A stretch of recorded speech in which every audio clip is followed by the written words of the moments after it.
All right, welcome to the Banter Ball podcast. Me and Kyle are moderators today. I'm very excited. But the real important thing is that we have a Mr. Andrew Koenig here. Hello, Mr. Andrew Koenig. How are you? Doing great. Thanks for inviting me and letting me be on this podcast. Love the work that you guys are doing and can't wait to get talking. Yeah, We're going to expose you to the most fun format out there in terms of sports discussion, so it's going to be great.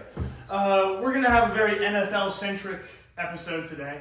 Completely NFL-centric. Which, there's a couple college football questions. There's a college football question. It's football. It's football. It's football. There's also a fantasy football question, which Brennan and I love fantasy football. We just don't talk about it much on here. Yeah, because he always loses to me. Shut up, Brennan. Okay, so anyway. I won one time. As you would think, again. I won twice.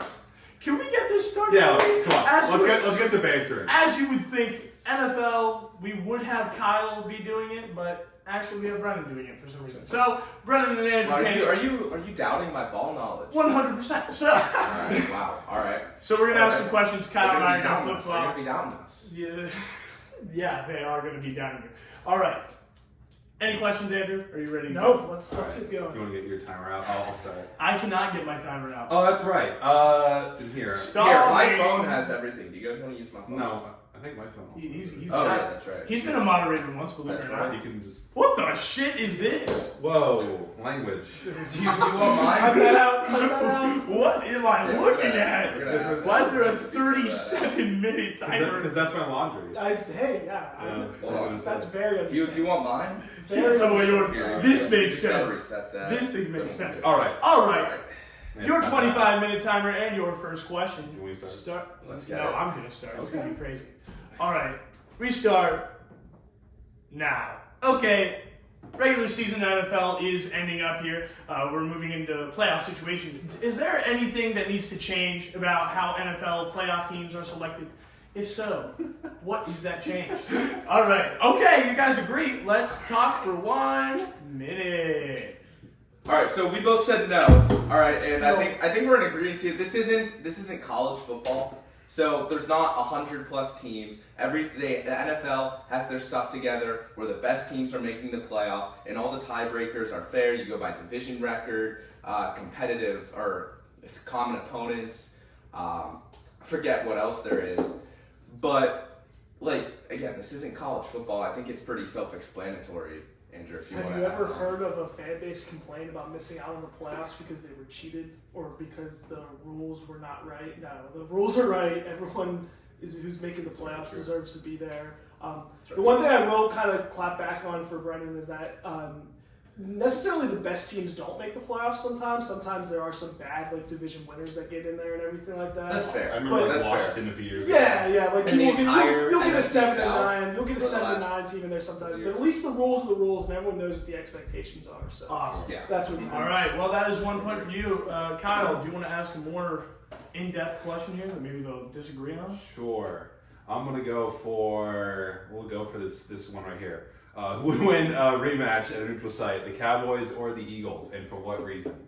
Not necessarily a more in-depth question. This is a yes or no question, No, but not a they yes or no. Oh, so this or that question, but they disagree. Disagree. Brennan, you're the more experienced one, so we'll let you go first. All right. So a neutral site game, Cowboys or the Eagles. I'm assuming that we're not playing at AT&T Stadium because that is where the home of the Dallas Cowboys are. So the Cowboys suck on the road. All right, no matter where they are, no matter who they play, they suck. They're 3-5 this year. All right, they only have 19 touchdowns on the road. Dak has thrown 5 interceptions on the road, only 10 touchdowns. All right, you know what his home stats are? He's thrown 20 touchdowns and 2 interceptions. He's really great at home. He's great at home, can't play on the road. That's why I have the Eagles winning. All right. And what do you say? In a neutral site, Cowboys Nation would show up and make it feel like a home environment, and I think Dak versus Jalen Hurts is just the better quarterback overall. Wow. And I think that overall they have kind of a better wide receiving core, and I think that they can get more done on offense. I think both defenses are great.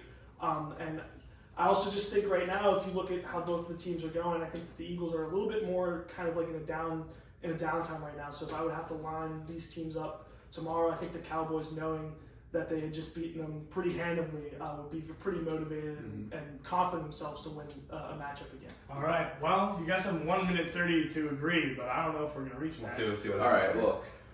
The Cowboys, for as much talent as they do have, as you mentioned, I do agree with you. I think this season Dak Prescott's been a better quarterback than Jalen Hurts. I just can't see the team. They've shown time and time again that they can't play on the road. And the fans showing up, they will. Cowboys Nation will show. But you got to remember, you go to Penn State, you've seen all those Eagles fans. I'm sure the Eagles fans would do the same thing. Those are some of the best fan bases in the National Football League.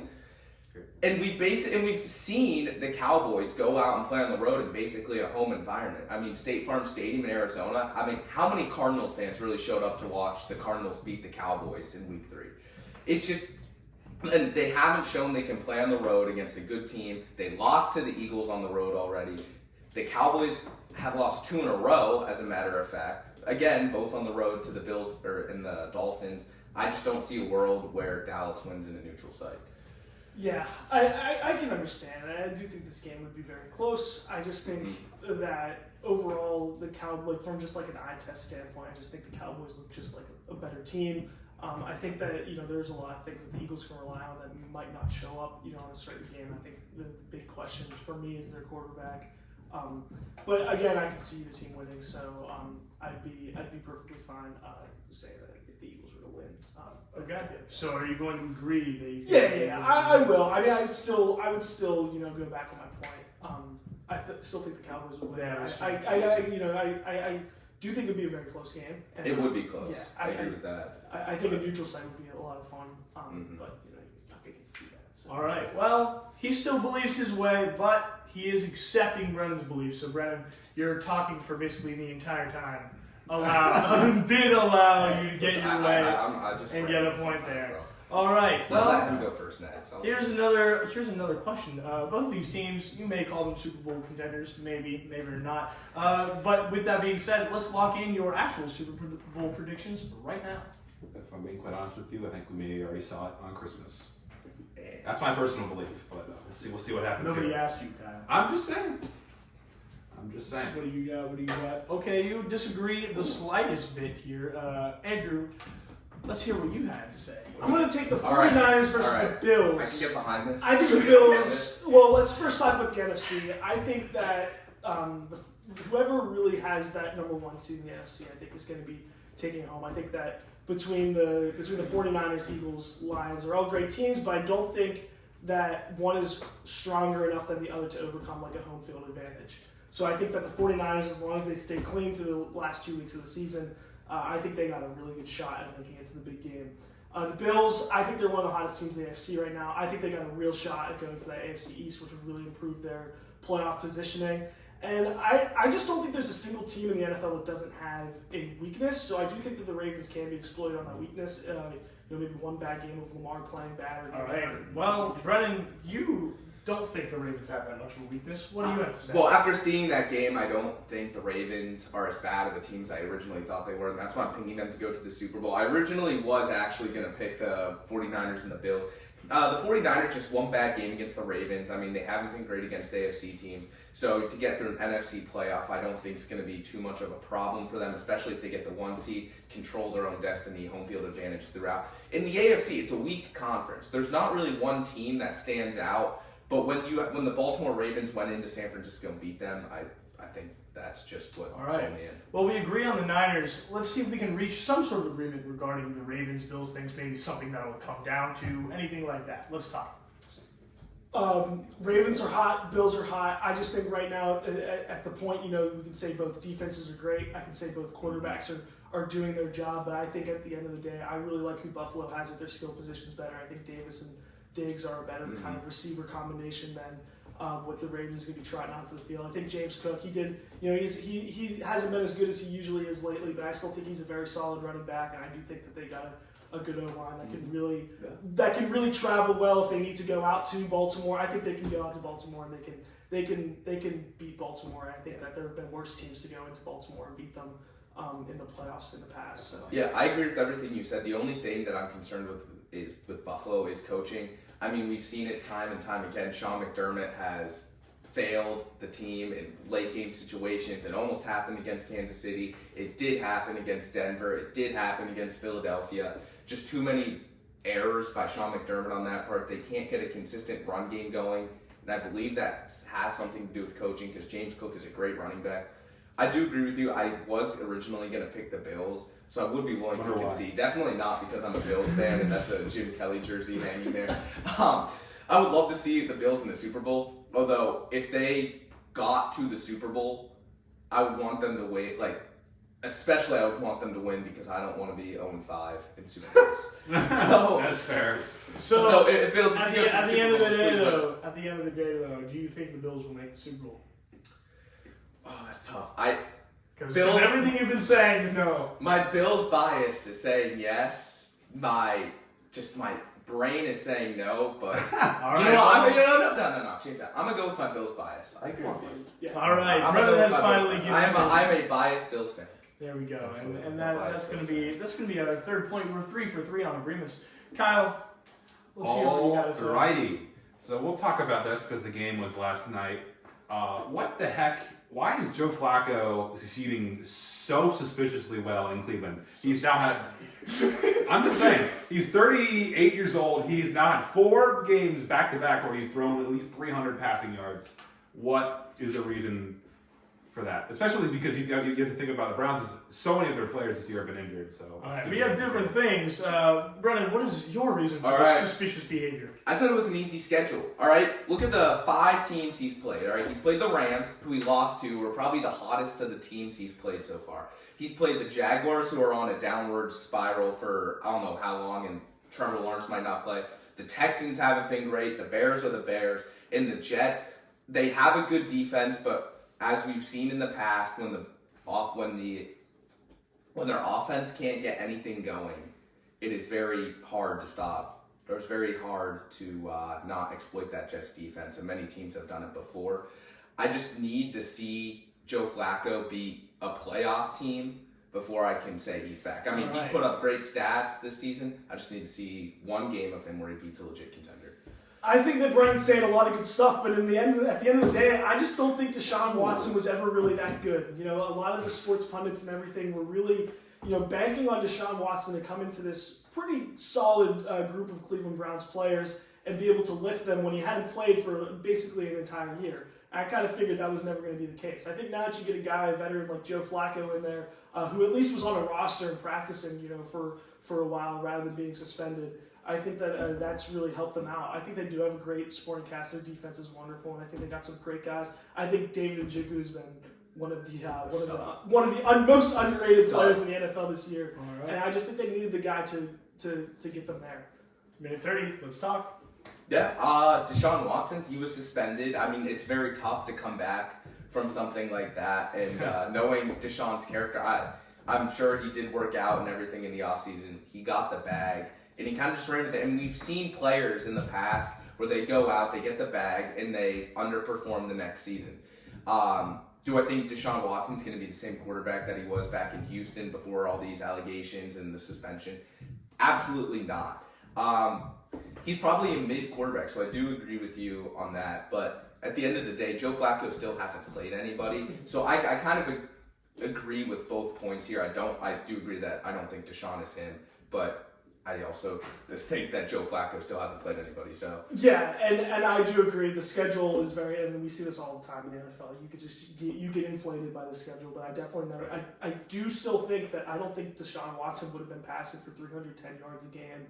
Oh, and leading them as much as Joe Flacco has. I mean, there's times in which the Browns look down and out. I just want to go back to kind of like the Steelers versus Browns game. There were many times in which Deshaun Watson couldn't make the plays that I think. I mean, that's a divisional game, and the Steelers are known for playing the division and beating up on the Browns and the Ravens and the Bengals. But there's many times which I felt that the Browns have been, in long third downs, maybe have to make a 4th down conversion and something like that. And Joe Flacco's made the plays that I just don't think Deshaun Watson. So righty. No, time is up. So have we come to a reconciliation, or do you want to agree that Deshaun Watson is not him, but the Browns really haven't played anybody? They're definitely getting help that they haven't had to play like the best of the best. Mm-hmm. I don't think they've played a divisional opponent in a long long They time haven't. either. So, But to be clear, you both agree that if Deshaun Watson was there, then this kind of production would not be happening. I really don't think it would. I don't think they could honestly. hit the same ceiling that they are right now. No. And maybe Joe Flacco- Maybe you sneak out a win here or there, or maybe you beat the Bears more than the Browns did. But like at the end of the day, I think they're in a worse situation with Deshaun Watson. All right. Especially this year. So I guess that is a point for So that's 4 this points. team here. Okay, well, we just talked a lot about quarterbacks, probably the debatably most valuable position in the NFL. Let's talk about the most undervalued position in the NFL. Which position is the most undervalued in the NFL? Can I clarify what is undervalued? Like I value Like this position underrated, the like- least, or does the NFL value this position the least? I would say Like as a collective Just society, in- almost. yeah, That's kind of you what I know, said. whatever angle you want to go about it, sir.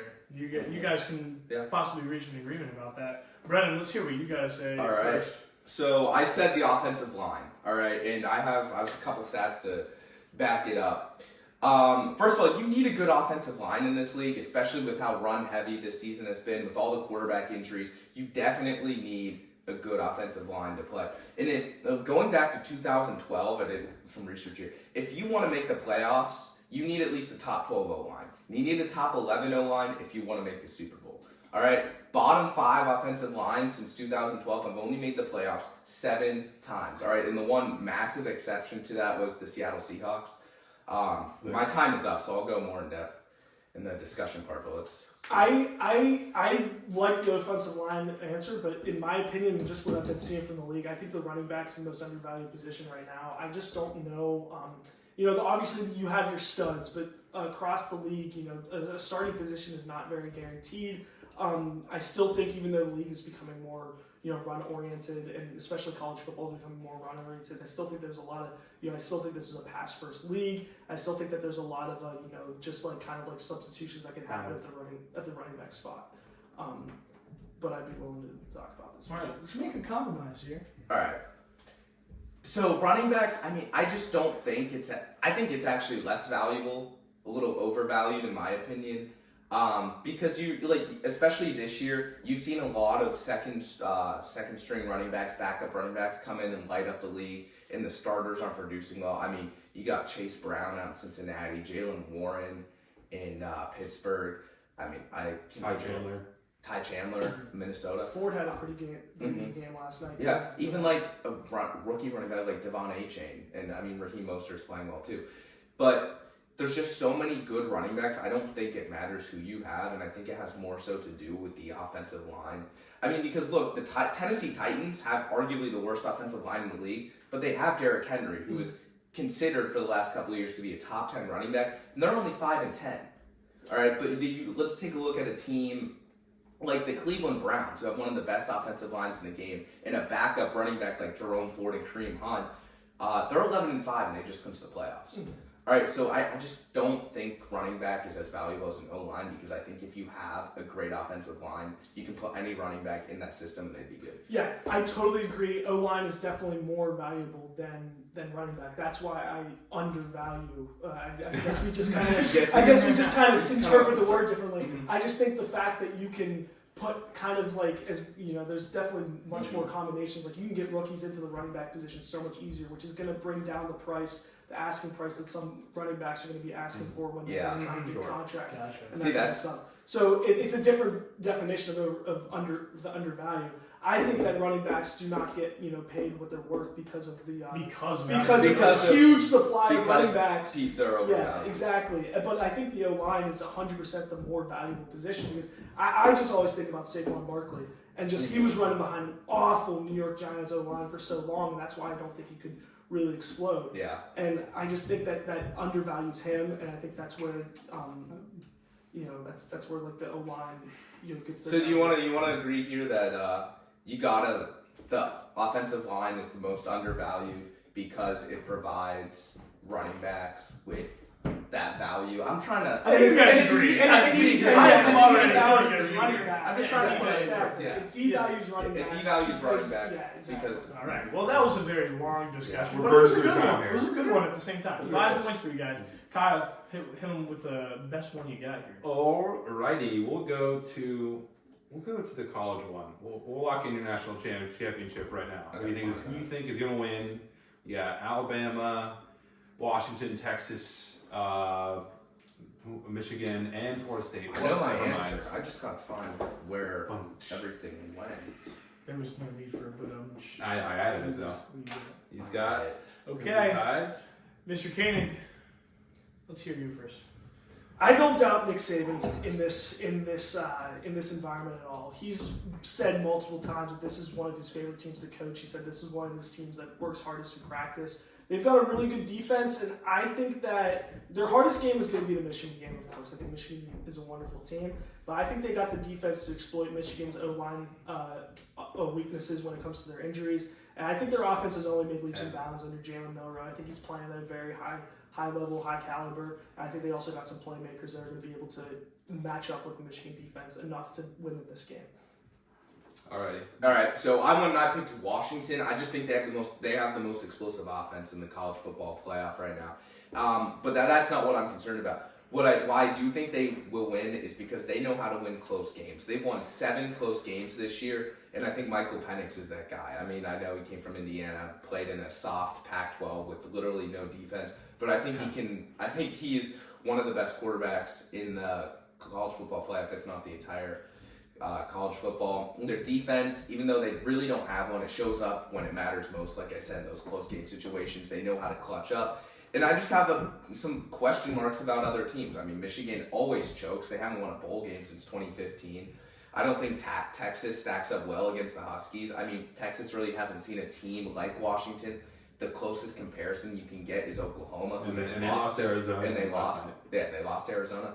And I just don't know if Bama is really them this year. I mean, they got the loss, and Nick Saban always finds a way. But I just think this is Washington's year. Yeah, and I really think that I think Washington is a great team, and I think they can beat Texas, and I do think the championship game will be Alabama and Washington. I think Texas. You're right. I think they play the softest schedule of the bunch, and I think that there's always just kind of this looming idea that they could just not show up, and that if that offense isn't clicking, they're gonna have to rely on their defense against Washington's amazing offense. And yeah, I love Washington's passing attack. What you said about close games is very true. When that defense isn't very high on any metrics, but when it needs to show up, it shows up. It's a very situational defense. And it wins some games as a bend don't break. And so I definitely think that Washington's got the character to go make this happen. I think there are better athletes on teams like Alabama, Michigan, and Texas, but I think that they're riding high in Washington right now, and I think they got a great coach.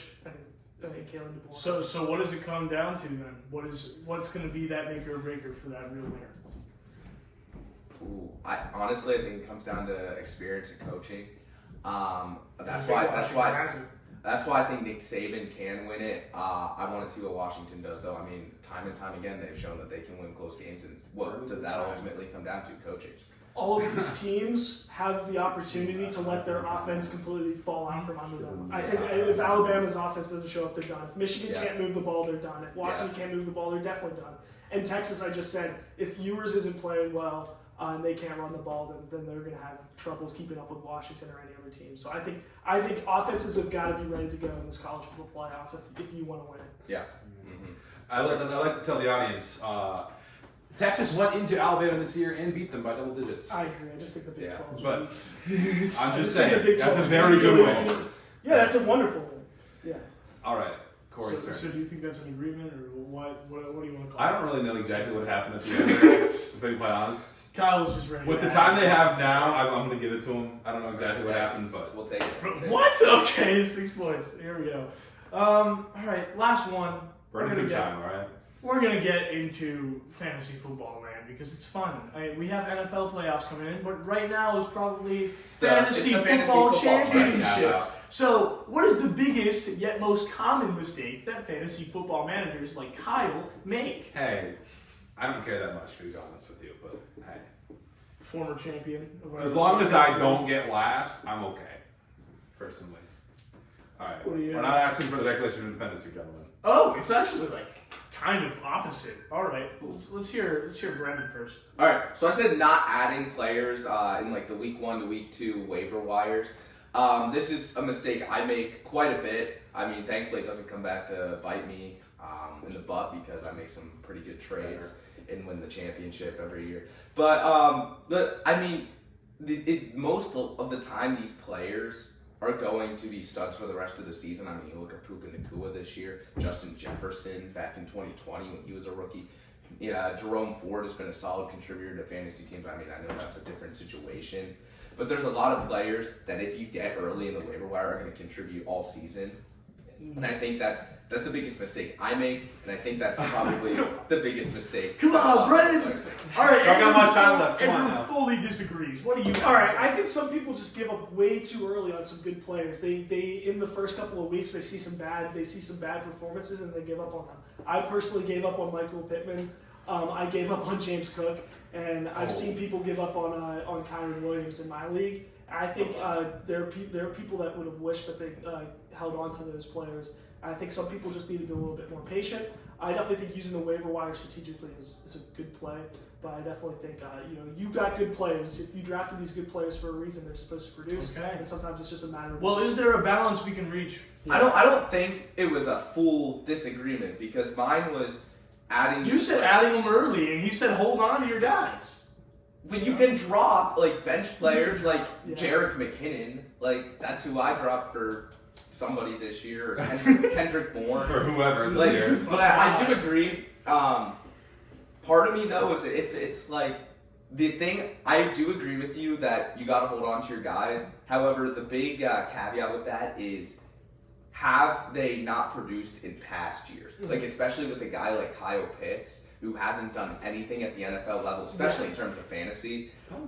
If you first of all, if you draft him, that's a mistake because of what we see in the past. Until Arthur Smith is gone and they get a competent offense, why would you hold on to a guy like Kyle Pitts? Now, I don't think I'd drop him, but I would maybe try and trade him. But I don't know how much his trade value is.